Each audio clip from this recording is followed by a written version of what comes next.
Saudara-saudara yang Tuhan Yesus kasihi, Shalom. Bertemu kembali dengan saya dalam khotbah online GPC Anugerah Bermazmur 28 Maret 2021. Saudara, mari kita berdoa meminta hikmat Tuhan agar firman Tuhan yang kita dengarkan boleh memberkati kita.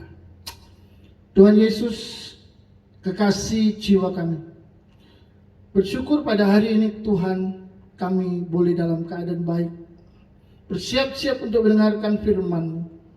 Biarlah berita firman-Mu hari ini boleh menjadi berkat bagi kami, menguatkan jiwa kami, memberikan kepada kami pikiran Kristus, sehingga kami tahu bagaimana kami harus mengarahkan langkah kaki kami berjalan sesuai dengan kehendak Tuhan. Bapa yang di surga, sucikan dan kuduskan kami, bersihkan segala dosa kami dengan darah Yesus yang sudah dicurahkan untuk kami. Dan biarlah hari ini Roh Kudus Engkau mengurapi kami dan membuat kami menjadi baru dan terang di dalam melihat kebenaran-kebenaran yang akan kami dengar hari ini. Urapilah kami Bapa. Terima kasih Tuhan. Di dalam nama Yesus. Amin. Saudara-saudara, saya percaya bahwa Tuhan sampai hari ini masih tetap menjaga kita. Amin. Tuhan masih melindungi kita. Dan Tuhan masih mencurahkan kasih karunia-Nya untuk memimpin kita di dalam sebuah kehidupan yang berkelimpahan. Saya tahu bahwa Tuhan sangat mengasihi kita. Hari ini kita akan kembali belajar firman Tuhan, dan saya percaya kebaikan dan kasih Kristus ada di dalam saudara. Tema firman Tuhan adalah tepat sasaran. Ketika kita berada di dalam sebuah lapangan panah misalnya, kita akan menemukan bahwa seorang atlet panah atau panahan di lapangan pasti memiliki sebuah alat yang bernama busur dan anak panah. Dan untuk mencapai sasaran yang diberikan, sasaran tembak dan harus tepat sasaran, dia membutuhkan konsentrasi yang amat tinggi, membutuhkan kesabaran, dan tentu saja juga pengetahuan memanah agar panahnya tidak melenceng dari sasaran dan tidak melayang sembarangan. Saudara-saudara yang dikasihi Tuhan, walaupun mereka berusaha dengan sedemikian luar biasa, walaupun mereka profesional, tapi sebagai manusia akan ada saat di mana ketika mereka menembakkan anak panah itu, mereka bisa salah sasaran, tidak tepat sasaran. Hari ini kita akan melihat di dalam Alkitab bahwa ada seorang manusia yang boleh kita katakan hidupnya sangat luar biasa, memiliki segala sesuatu yang dibutuhkan, memiliki fasilitas kehidupan yang mapan, semuanya mapan, ekonominya mapan, keluarganya baik, lalu jabatannya atau keberadaannya disegani, dihormati orang, dia menjadi penasehat bagi banyak orang. Tapi suatu hari saudara-saudara, orang ini mengalami satu masalah yang begitu sangat besar dalam kehidupannya. Lah, pada saat itulah rupanya dia mulai memikirkan tentang Sang Pencipta yang membuat hidupnya jadi menderita. Lalu dia mulai memeriksa dirinya dan berpikir bahwa di dalam dirinya tidak ada kesalahan, tidak ada dosa. Dan akhirnya dia berpikir bahwa Tuhan telah salah sasaran memilih dia untuk mengalami sesuatu yang sangat tidak mengenakan di dalam kehidupannya. Saudara-saudara, mari kita buka saja di dalam kitab Ayub pasal yang ke-7 ayat yang ke-20. Ayub berkata demikian, "Kalau aku berbuat dosa, apakah yang telah kulakukan terhadap engkau ya penjaga manusia? Mengapa engkau menjadikan aku sasaranmu, sehingga aku menjadi beban bagi diriku?" Saudara-saudara yang dikasihi Tuhan, Ayub berpikir, Tuhan juga salah sasaran. Sama seperti seorang pemanah yang menembakkan anak panahnya dan melenceng dari target.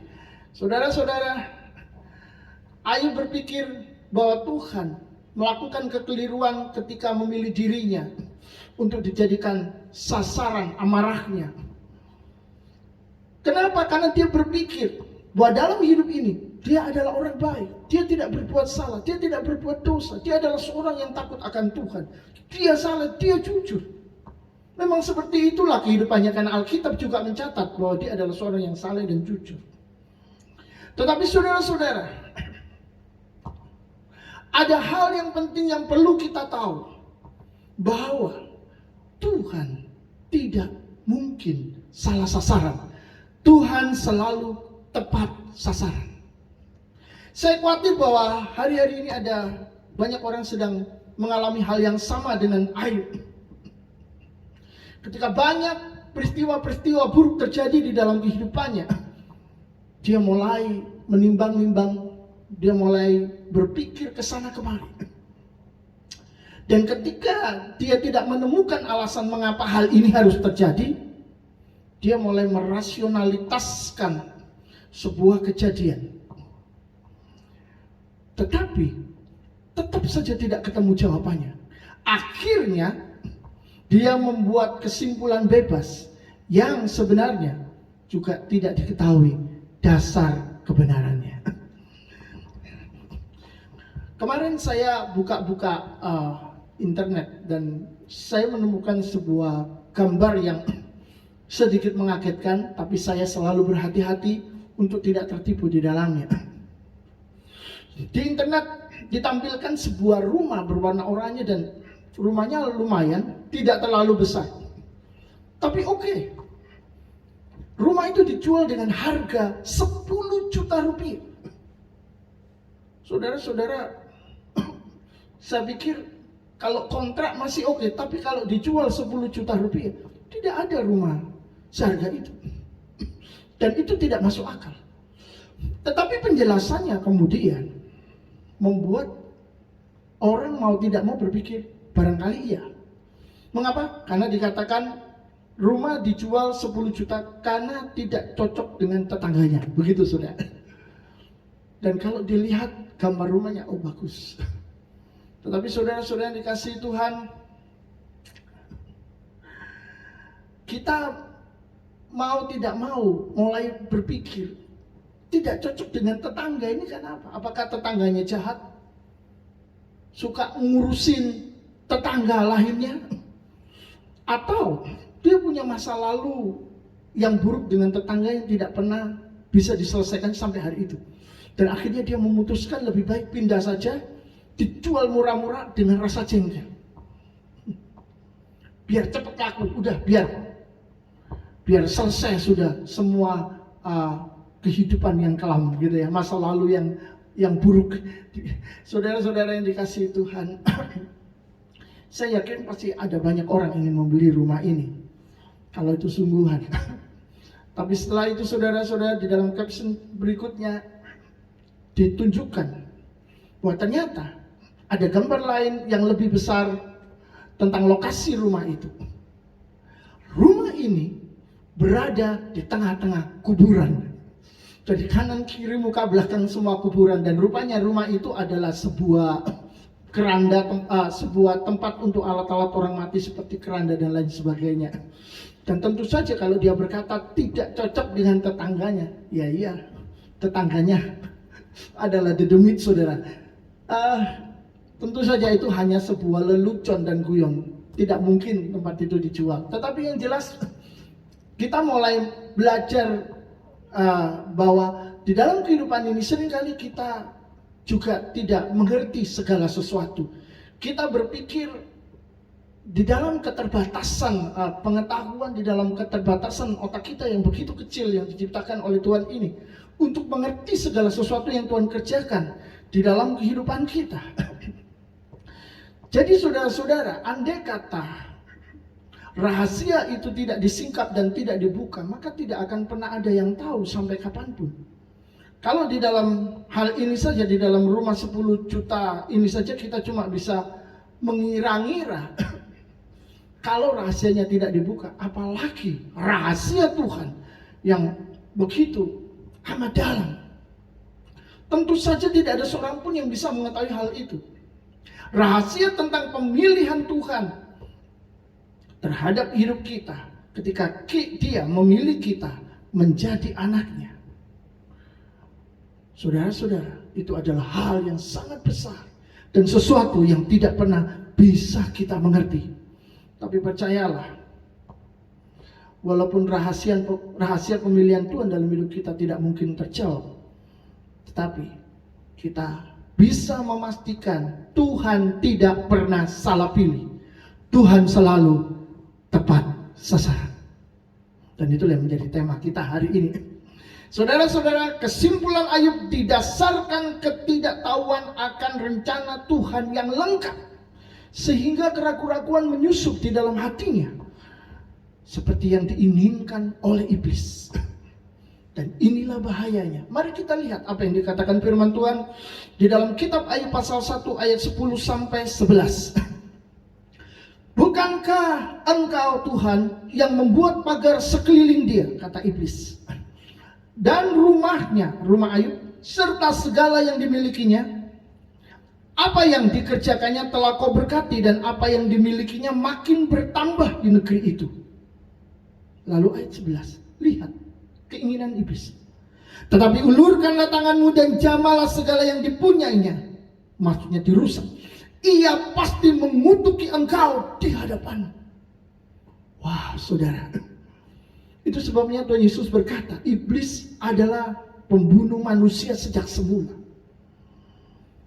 Disinilah kita bisa melihat kejahatan hati iblis kepada manusia, kepada orang-orang percaya, kepada orang-orang yang mengasihi Tuhan. Dia tidak ingin orang-orang yang mengasihi dan mencintai Tuhan hidupnya baik. Tidak ingin, dia ingin hidup mereka rusak, hancur, dan jauh dari Tuhan. Jika hari-hari ini engkau merasa hidupmu dirusak, ekonomimu hancur, rumah tanggamu berantakan, dan segala yang engkau punyai seakan-akan sudah seperti sampah, dan engkau berpikir seperti Ayub, Tuhan salah sasaran memilih engkau mengalami ini, padahal engkau menjalani kehidupanmu dengan baik dan engkau mengasihi Tuhan. Di dalam pikiranmu sendiri, dengarlah baik-baik, itu bukan rencana Tuhan, itu rencana setan, itu rencana iblis yang ingin hancurkan hidupmu. Karena firman Tuhan berkata, Yesus berkata, iblis datang untuk mencuri, membunuh, dan membinasakan, tapi aku datang untuk memberikan kepadamu hidup yang berkelimpahan.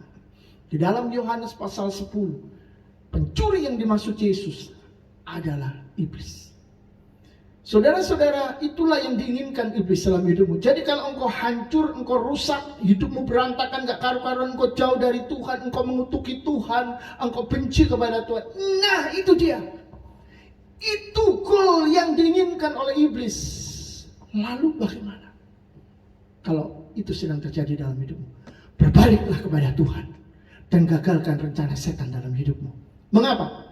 Karena Tuhan tidak pernah merencanakan kecelakaan, tetapi dia selalu merancangkan apa yang mendatangkan damai sejahtera dan kehidupan yang penuh dengan masa depan, kehidupan yang penuh harapan. Berbalik dan kembalilah, Tuhan mengasihi Anda. Saudara-saudara yang dikasihi Tuhan, ketika kita membaca kitab Ayub pasal 1 ayat 10, di mana iblis berkata kepada Tuhan, bukankah engkau yang membuat pagar sekeliling dan rumahnya serta segala yang dimilikinya? Maka tentu saja kita tidak bisa mengartikan kata pagar ini sebagai pagar rumah. Tetapi pagar di sini berbicara tentang perlindungan Tuhan kepada Ayub. Berbicara tentang kuasa yang menyertai Ayub, di mana iblis tidak bisa masuk, iblis tidak bisa merusaknya. Itu sebabnya iblis berkata, jelas dia mengasihi engkau Tuhan, karena engkau memagari, engkau melindunginya. Wow, jahat. Ya, setan sangat jahat sekali. Jadi saudara-saudara, ini bukan pagar yang bersifat fisik, tetapi pagar rohani. Mengapa?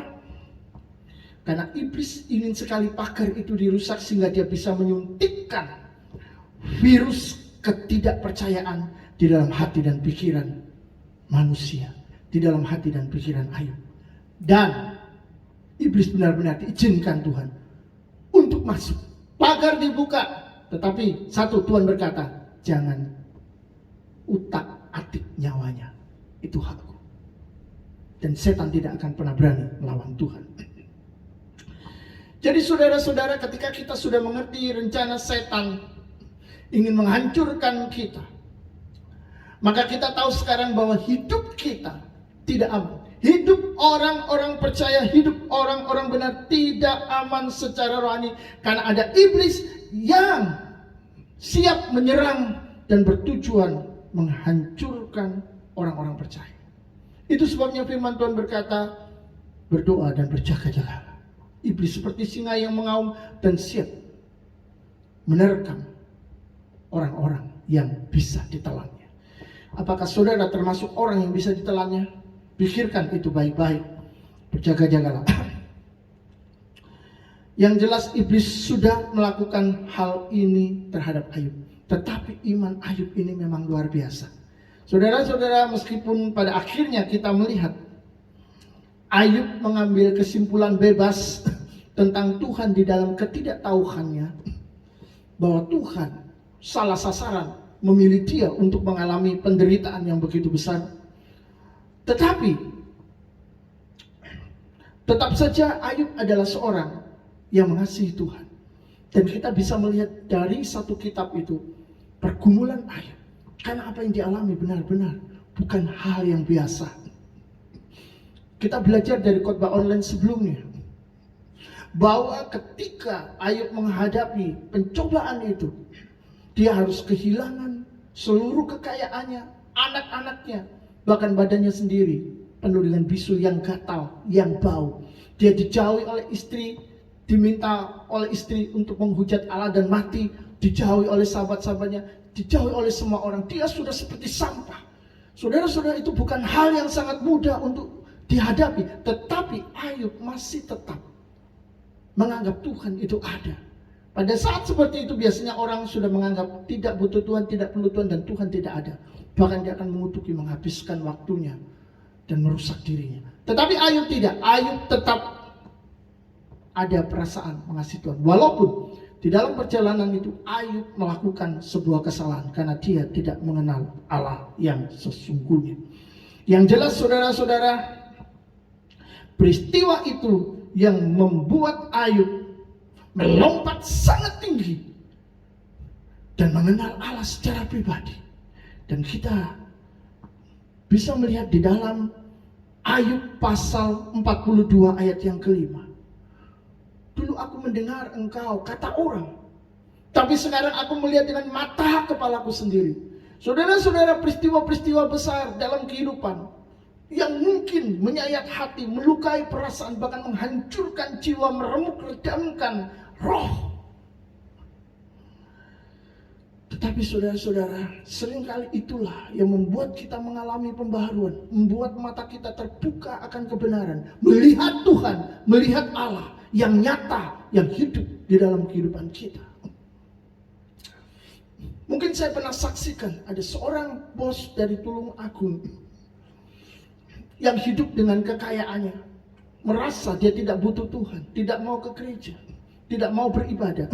Tapi suatu kali dia pergi ke air terjun Sedudo di Nganjuk, dan pada waktu dia berenang, ada pohon yang begitu tinggi, setinggi 105 meter jatuh, boom, tanahnya longsor sedikit, dan jatuh di dalam kolam. Anaknya meninggal dunia seketika, darahnya berceceran. Saat dia melihat anaknya, dia berkata, aku tidak ada apa-apanya. Saudara, saat itu dia mengakui Tuhan itu ada. Tentu saja kita semua tidak ingin harus terjadi tragis seperti itu baru kita melihat Tuhan. Tetapi ini adalah salah satu contoh betapa Tuhan seringkali menyatakan dirinya melalui peristiwa-peristiwa yang sedikit membuat kita tersentak atau kita goncang. Saudara-saudara, itulah yang dialami Ayub. Namun sekali lagi itu menjadi landasan bagi Ayub untuk melompat, melihat Tuhan, mengenal Tuhan, mengalami Tuhan di dalam kehidupannya. Saya tidak tahu apakah di antara pendengar khotbah online hari ini ada di antara saudara yang sedang dalam pergumulan berat, Saudara sedang menghadapi kesulitan, walaupun tidak separah Ayub. Tapi biarlah firman Tuhan hari ini boleh membuka cakrawala pengetahuan saudara tentang Allah yang sesungguhnya, yang punya rencana jauh lebih indah di balik semua peristiwa dan kejadian dalam hidupmu. Dia ingin engkau mengenal Dia. Saya tahu bahwa saudara mungkin berkata, ini adalah sebuah rahasia yang tidak pernah aku mengerti. Sama seperti Ayub tidak mengerti. Tapi percayalah, ada saat di mana Tuhan membukakan, menyingkapkan, menunjukkan kepada saudara bahwa Dia sangat mengasihi saudara. Tuhan rindu Anda mengenal Dia secara pribadi. Itulah kebenarannya. Jadi saudara-saudara, bagaimana seharusnya kita melihat sebuah peristiwa dengan kacamata Tuhan? Mungkin saja di dalam kehidupan ini ada orang-orang yang dilahirkan begitu indah, sangat indah secara fisik, hidup berkecukupan. Tapi tiba-tiba saja dia mengalami kecelakaan dan menjadi cacat, menjadi buruk rupa seumur hidupnya. Saudara-saudara, sejak saat itu mungkin saja dia menjadi pribadi yang berbeda dari sebelumnya. Mengapa? Karena tekanan berat yang dialaminya sulit untuk dibayangkan. Pengalaman Ayub bersama Tuhan, saya yakin bisa menjadi cermin untuk membuka pandangan kita akan Allah yang bekerja mendatangkan kebaikan baginya di waktu kemudian. Saudara-saudara, kita bisa melihat kekayaan Tuhan dan dalam setiap pekerjaannya yang tidak terselami. Dan saya yakin firman Tuhan bisa menguatkan saudara dan menyatakan kasih Tuhan pada akhirnya. Dalam hidup kita memang harus bersabar, menunggu waktu Tuhan, menunggu pemulihan dari Tuhan. Percayalah, bersemangatlah, Tuhan menyertai kita. Amin. Saudara-saudara, belajar percaya bahwa setiap orang diperlakukan pribadi oleh Tuhan adalah sesuatu yang sangat penting. Tuhan tidak memperlakukan setiap orang itu secara umum, dibuat sama. Mengapa? Karena setiap kita memiliki pribadi yang berbeda, dan kita ini unik di mata Tuhan. Setiap orang percaya itu unik di mata Tuhan. Itu sebabnya kita harus memposisikan diri untuk menerima panggilan hidup masing-masing. Ada orang-orang yang mungkin memang dipanggil sebagai seorang olahragawan maksud saya. Dan dia harus berkecimpung di bidang itu, menghabiskan masa hidupnya menjadi berkat buat bangsa dan negaranya, membawa nama baik keharuman bagi negaranya, karena Tuhan menghendaki dia menjadi berkat di negara itu. Tapi mungkin ada orang-orang lain yang dipanggil untuk menjadi dokter, supaya dia bisa bekerja dan membantu orang lain, membantu masyarakat di negaranya atau dimanapun dia berada di lingkungannya, supaya Tuhan pun juga ditinggikan melalui kehidupannya. Tapi ada juga orang-orang yang dipanggil menjadi hambanya, dipilih untuk melayani dia full time, supaya dia juga menjadi berkat, menyampaikan isi firman-Nya, membagikan pesan kebenarannya. Saudara-saudara, setiap orang dipanggil masing-masing oleh Tuhan dengan cara masing-masing. Mari kita lihat ayatnya di dalam 1 Korintus 7 ayat 17. Selanjutnya, hendaklah tiap-tiap orang tetap hidup seperti yang telah ditentukan Tuhan baginya dan dalam keadaan seperti waktu ia dipanggil Allah. Inilah ketetapan yang kuberikan kepada semua jemaat. Saudara-saudara, hidup sesuai panggilan ini diulang-ulang di dalam 1 Korintus pasal 1 dan pasal 7. Saudara bisa memeriksanya. Itu artinya panggilan di dalam Kristus, di dalam kehendak Allah ini adalah sesuatu yang sangat penting. Kita tidak perlu iri kepada orang lain yang hidupnya mungkin jauh lebih kaya, jauh lebih pintar, jauh lebih terkenal, dan jauh lebih yang lain. Mengapa? Karena kita memiliki panggilan masing-masing. Dan tidak penting apakah engkau lebih hebat, engkau lebih berhasil, engkau lebih sukses, engkau lebih ini dan lebih itu. Itu tidak penting. Karena yang paling penting adalah engkau hidup sesuai dengan panggilan Tuhan dan engkau kerjakan dengan setia. Saudara-saudara yang dicintai Tuhan, manusia dipanggil untuk hidup sesuai dengan panggilan Tuhan. Tidak peduli seperti apa saat dia dilahirkan dan menjalani hidup sebelum menerima Kristus. Apakah dia lumpuh seperti Bartimius? Seperti 10 orang sakit kusta, miskin seperti Lazarus, atau seorang pangeran seperti Musa pada waktu dia ada di Mesir, atau bahkan dia adalah seperti penjahat yang berada di sebelah kayu salib, di sebelah Yesus. Itu tidak penting. Karena ketika seseorang menerima Kristus, dia menjadi ciptaan baru. Dia harus hidup sesuai dengan panggilannya. Dalam semua keadaan, Tuhan punya rencana khusus di dalam kehidupan masing-masing daripada kita. Setiap kita itu unik dan mulia di mata Tuhan.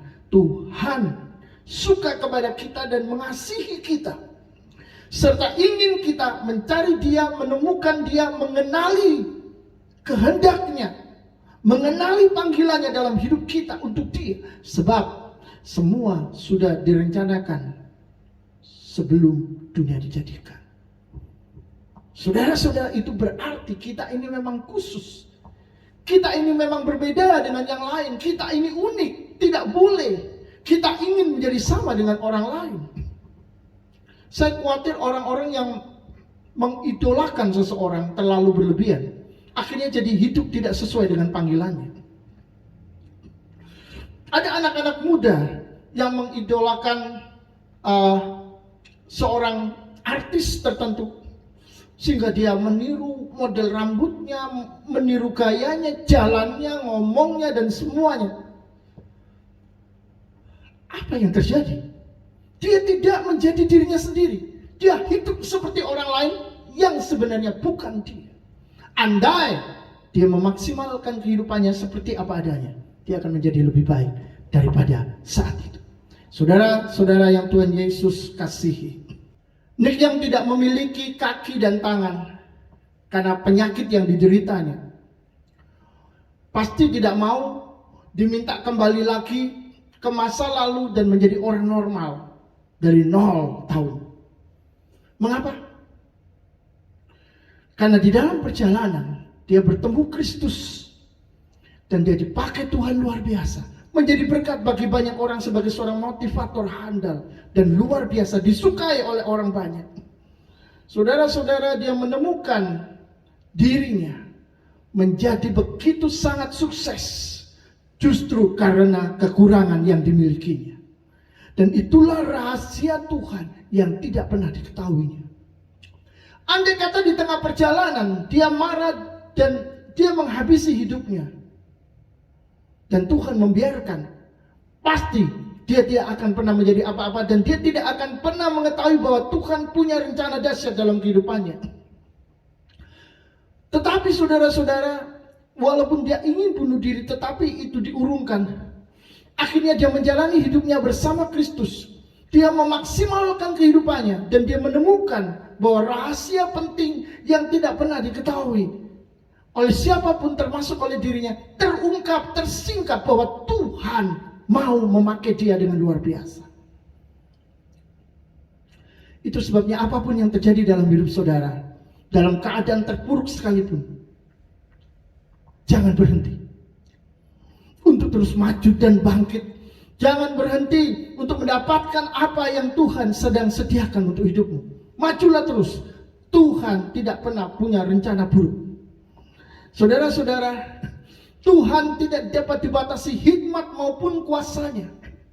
Dia mampu mengubah apapun yang buruk menjadi baik, dan apa yang baik dijadikan tidak berguna untuk kemuliaan namanya. Mengapa? Karena Tuhan sebenarnya adalah seorang seniman yang hebat dan ajaib. Dia mampu melakukan apa saja untuk mendatangkan kebaikan bagi kita. Dan panggilan kita sebenarnya hanya satu, yakni untuk memuliakan Tuhan yang bekerja, yang berkarya, yang berproses dalam hidup kita.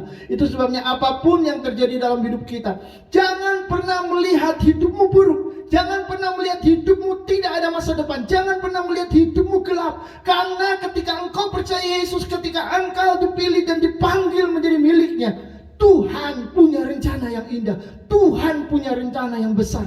Dan apa rencana besar itu?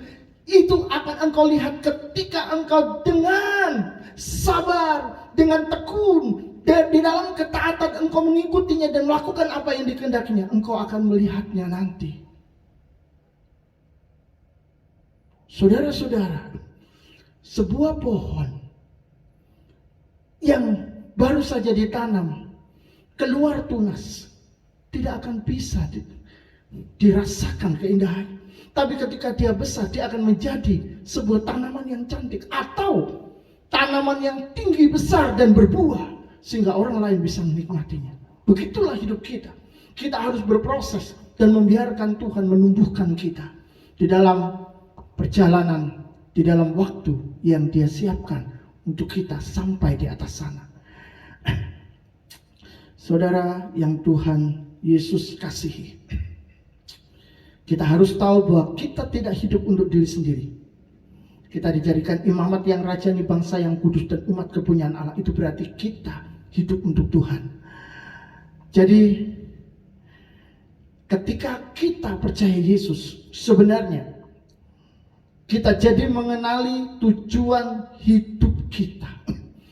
Dulu saat masih ada di dalam sebuah kelas, dosen saya, kelas pemuritan, dosen meminta supaya para mahasiswa menuliskan apa bedanya sebelum dan setelah menerima Yesus. Lalu para mahasiswa mulai menulis di secari kertas yang sudah disediakan, dikumpulkan. Lalu dosen mulai membacakan satu persatu. Saudara-saudara, yang membuat saya sedikit terkejut waktu itu sebenarnya adalah ternyata jawaban para mahasiswa rata-rata seragam. 95% sama.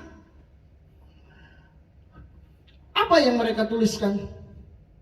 Sama seperti saya, mereka mengatakan bahwa setelah menerima Yesus, mereka memiliki tujuan hidup.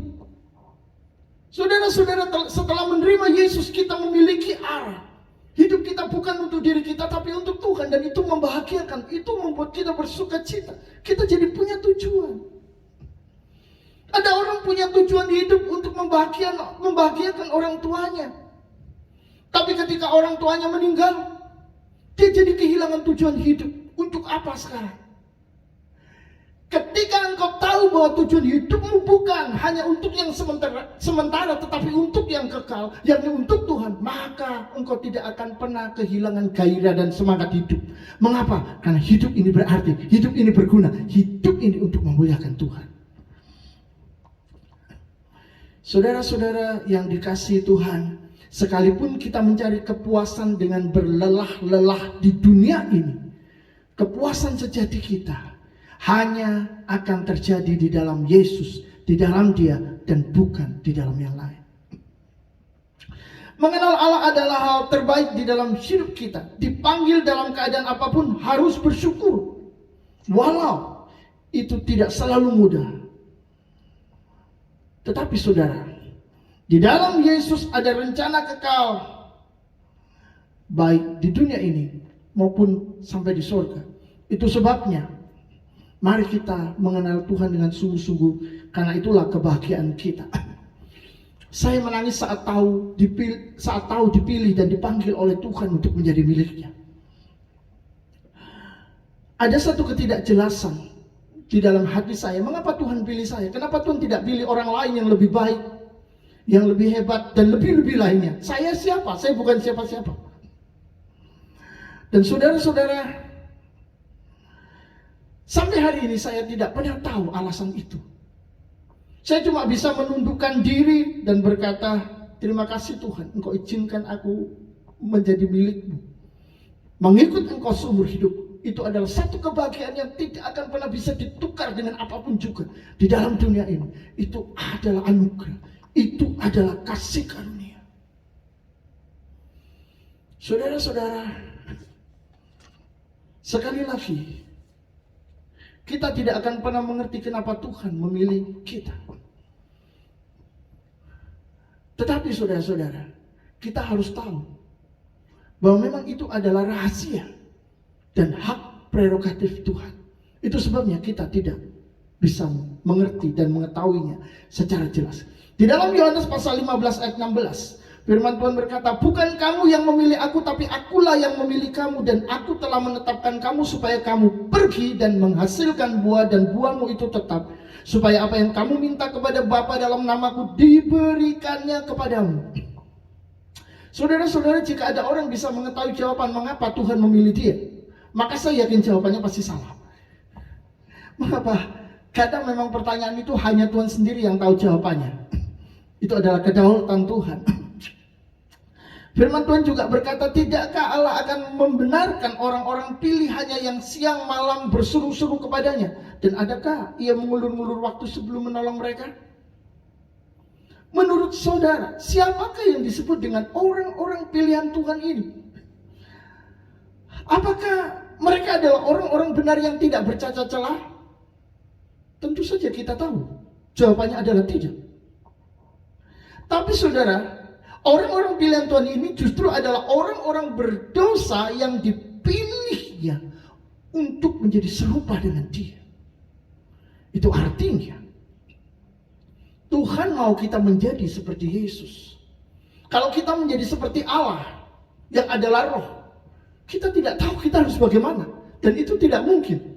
Tapi ketika Tuhan pernah turun menjadi manusia di dalam Yesus Kristus Tuhan kita, kita bisa mempelajari bagaimana Yesus hidup sebagai seorang manusia. Kita bisa belajar teladannya. Walaupun kita tidak bisa disamakan persis, tetapi kita sama-sama manusia. Dia juga mengalami kelemahan sama seperti kita. Namun dia tidak berbuat dosa, dia tidak berbantah, dia taat. Nah, seperti itulah yang Tuhan inginkan terjadi di dalam kehidupan kita. Lalu kita melihat diri kita sendiri, apakah kita mungkin bisa melakukannya? Dengan apapun yang dilakukan oleh Tuhan, ketika Dia memilih kita, itu tepat sasaran.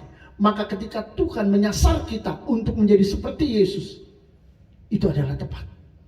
Jangan berkata tidak bisa.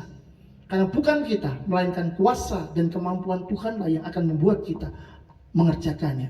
Saudara-saudara, Allah selalu tepat sasaran. Apakah itu tepat sasaran? Kalau Allah itu tepat sasaran, maka Dia pasti tidak pernah salah di dalam membuat rencana. Yang kedua, Dia tidak akan pernah salah di dalam bertindak, dan Dia tidak akan pernah salah di dalam memanggil, memilih kita menjadi miliknya. Saudara-saudara yang dikasihi Tuhan, percayalah bahwa ini tidak seperti kasus yang viral di media sosial. Mungkin saudara sudah dengar, ada seorang bernama Adi Pratama mendapat transfer dari BCA sebanyak 51 juta. 51 juta, saudara. Itu bukan jumlah yang kecil. Kalau tiba-tiba ada transferan 51 juta di rekening saudara, saudara nggak tahu dapat dari mana. Wah, saudara pasti senang. Adi Pratama menganggap bahwa ini adalah komisi daripada pekerjaannya sebagai seorang makelar. Dia bekerja sebagai seorang makelar mobil. Di dalam berita yang ditulis di media sosial. Nah, saudara-saudara, dia pikir memang ini adalah uang dari hasil seorang makelar, karena memang itu pekerjaannya. Tetapi masalahnya 10 hari kemudian pihak BCA datang dan mengatakan bahwa itu adalah uang salah transfer. Wah, uang itu sudah habis, sudah dipakai untuk keperluan sehari-hari, untuk bayar utang untuk keluarga, seperti yang diberitakan di medsos. Dan akhirnya saudara, pihak BCA juga mengirimkan somasi dan itu berlanjut di pengadilan dan dia menjadi seorang tersangka. Wah, berabe kalau sudah begini. Kenapa? Salah sasaran. Tapi sekali lagi, Tuhan tidak pernah salah sasaran. Tuhan selalu tepat sasaran. Mengapa? Karena kemahatauan Tuhan tidak akan mungkin perlu kita ragukan lagi. Karena Dia Maha Tahu, maka ketika Dia memilih kita, Dia tidak akan pernah salah. Amin. Oh, aku buruk, aku jelek, aku kurang ini, kurang itu. Oh, hidupku penuh kelemahan. Tidak penting. Ketika Tuhan sudah memilih kita, itu tepat sasaran, tidak ada kesalahan sama sekali. Mari kita mengikuti Dia. Mari kita menjalani kehidupan bersama dengan Dia. Yang terakhir, ada 4 hal yang harus kita garis bawahi hari ini. Yang pertama, Ayub mewakili manusia yang tidak memahami rahasia Tuhan, sehingga cenderung salah paham akan tindakan-tindakan Tuhan yang besar. Saudara-saudara, betapa manusia seringkali salah paham terhadap kejadian atau peristiwa di dalam kehidupannya. Dia berpikir, oh Tuhan tidak memihak, Tuhan tidak mengasihinya, Tuhan tidak peduli, Tuhan tidak menganggap dia, oh dia adalah orang yang kotor, dia adalah orang yang jahat, dia dibenci Tuhan dan lain sebagainya. Mari hari ini kita belajar untuk mengerti Tuhan, memahami Tuhan sesuai dengan apa yang diajarkan dalam firman-Nya. Yang kedua, Tuhan kadang membiarkan kita masuk di dalam rencana iblis yang jahat dan mengalami ketidaknyamanan, mengalami penderitaan supaya kita bisa melompat untuk mengenal Allah yang sangat besar. Seringkali sulit sekali bagi kita untuk mengenal Allah jika tidak ada peristiwa-peristiwa tertentu terjadi dalam hidup kita. Saudara-saudara, kesulitan dan penderitaan yang dirancangkan setan dapat dipakai oleh Tuhan sebagai suatu landasan untuk mencapai sasaran yang sesungguhnya, yaitu masuk di dalam rancangan Tuhan yang final. Itulah hebatnya Tuhan kita, itulah luar biasanya Tuhan kita. Dia bisa melakukan segala sesuatu yang buruk menjadi baik. Saudara-saudara, mengikut Yesus memang bukan untuk enak-enakan sepanjang masa, tetapi mengikut Yesus adalah untuk belajar rela dibentuk oleh tangan Tuhan yang maha kreatif. Seperti ketika tangan seorang seniman memahat batu untuk dijadikan sebuah mahakarya. Panggilan Tuhan adalah jadikan semua bangsa muridku. Mari kita belajar sebagai seorang murid untuk merelakan diri dibentuk Tuhan, untuk mengerti dan memahaminya. Pelan-pelan tapi terus. Yang ketiga, hidup sesuai panggilan Tuhan dalam keadaan yang ditentukannya, menerima dan bersyukur. Jadi mari kita hidup sesuai dengan panggilan Tuhan untuk kita, bukan untuk orang lain, untuk A, B, C, D. Kita dipanggil untuk menjadi seperti yang Dia kehendaki, dan Dia memperlakukan kita secara pribadi. Ada yang dipanggil jadi dokter, jadilah dokter yang melayani Tuhan. Ada yang dipanggil sebagai seorang ilmuwan, jadilah seorang ilmuwan yang melayani Tuhan. Ada yang dipanggil sebagai seorang pengusaha, jadilah seorang pengusaha yang menyenangkan dan memuliakan Tuhan. Hiduplah dengan benar, jujur. Ada yang dipanggil hanya sebagai orang biasa. Mungkin Anda hanya bekerja sebagai seorang cleaning service atau tukang becak, tukang bakso atau apalah namanya. Terimalah itu, bersyukurlah. Jangan saudara berkata, kenapa hidup saya dibedakan dengan orang lain Tuhan? Kembali lagi, engkau harus belajar untuk memahami, mengerti apa rencana Tuhan yang besar itu untuk hidupmu. Karena pasti ada sesuatu yang luar biasa yang Tuhan sediakan untuk Anda. Yang keempat, Tuhan selalu tepat sasaran memilih kita untuk memuliakan namanya dan mengalami kepuasan sejati di dalam Dia. Saudara-saudara, Tuhan tidak pernah bertindak egois saat kita diizinkan merasakan sakit untuk kepuasan hatinya. Mengapa? Karena Dia pun akan memuaskan kita dengan hasrat cintanya yang telah diberikannya lebih dulu kepada kita di atas kayu salib. Dan kemenangan-kemenangan di jalannya saat kita tunduk dengan penuh ketaatan, itu akan kita alami sehingga hidup kita menjadi hidup yang berkelimpahan dengan kekayaan, kemuliaan, keindahannya. Mari kita melihat Tuhan, bahwa Tuhan tidak pernah salah sasaran. Tuhan selalu tepat sasaran, memilih kita untuk menjadikan kita miliknya, umatnya, dan yang dikasihinya. Pertanyaan terakhir, apakah saudara sudah tepat sasaran memilih siapa yang saudara percayai, memilih siapa yang akan saudara andalkan di dalam kehidupan saudara, memilih siapakah yang akan memberikan kepadamu kekuatan, memberikan kepadamu keyakinan, memberikan kepadamu topangan tangan yang besar ketika engkau sedang dalam kesesakan, kesulitan dan masalah.